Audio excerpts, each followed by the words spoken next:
நானும் என் வீட்டாரே கர்த்தரை சேவிப்போன்னு சொல்லுது வசனம். அல்லேலூயா. என் கர்த்தர் நல்லவர். அல்லேலூயா. பாருங்க, ஆகையால் கர்த்தர் அவனோடு இருந்தார். அவர் போகிற இடம் எங்கும் அவனுக்கு அனுகூலமாவிற்று. அப்போ அவர் நீங்க போற இடம்லாம் இனி ஒரு வெற்றி.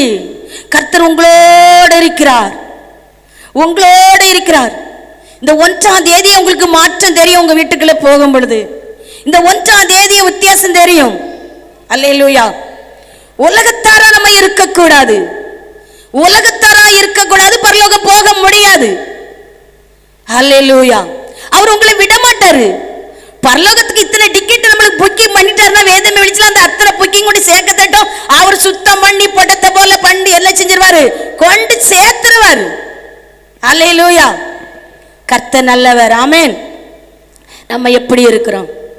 அல்லேலூயா. கர்த்தர் நல்லவர். அல்லேலூயா. எனக்கு ஒரு சந்தோஷமா வந்து நான் அம்பிகா கணவரை நான் கூப்பிட்டேன் கோயிலுக்கு வாங்கச்சில. சகோதரி முத்திரிச்சி நானும் கூப்பிட்டேன். நாங்க எனக்கு ஒரே சந்தோஷம். அல்லேலூயா.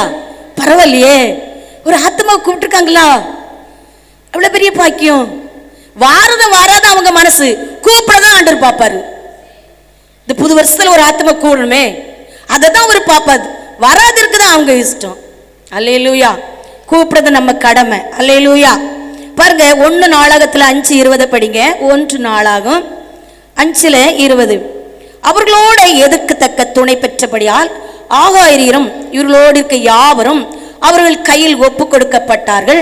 அவர்கள் யுத்தத்திலே தேவனை நோக்கி கூப்பிட்டு அவர் மேல் நம்பிக்கை வைத்தபடினால் அவர்கள் விண்ணப்பத்தை கேட்டறினார். அப்போ பாருங்க, அவர் கையிலே ஒப்பு கொடுக்கப்பட்டார்கள். அல்லேலூயா. அப்போ அதுல இருந்து எப்படி மீண்டு வெளியே வர? அல்லேலூயா. அப்போ அவர்கள் யுத்தத்திலே தேவனை நோக்கி என்ன செஞ்சாங்க? யுத்தம். நம்மளுக்கு ஒரு யுத்தம் போலே வரும், ஒரு பெரிய புயல் போலே வரும். பாட்டு படிப்போம், புயல் வீசட்டும் கடல் எனது நங்குறா ஏசிரி. அந்த புயல்ல நம்ம ஜெயம் எடுக்கணுமே, பாட்டு படிச்சிருவோம். அல்லேலூயா. என் படகுல இருக்கிறாரு, நீ என் படகில் இருக்கிறார், அப்படி நல்ல பாட்டு படிப்போம். அப்படிதானே? அந்த புயல்ல நம்மளோட இருக்கிற அபிஷேகம் கிரியை செய்யணும். அந்த யுத்தத்துல நம்மளோட இருக்கிற அபிஷேகம் முத கணவருக்குள்ள ஜெயம் எடுக்கணும், முத பிள்ளைகளுக்குள்ள ஜெயம் எடுக்கணும்.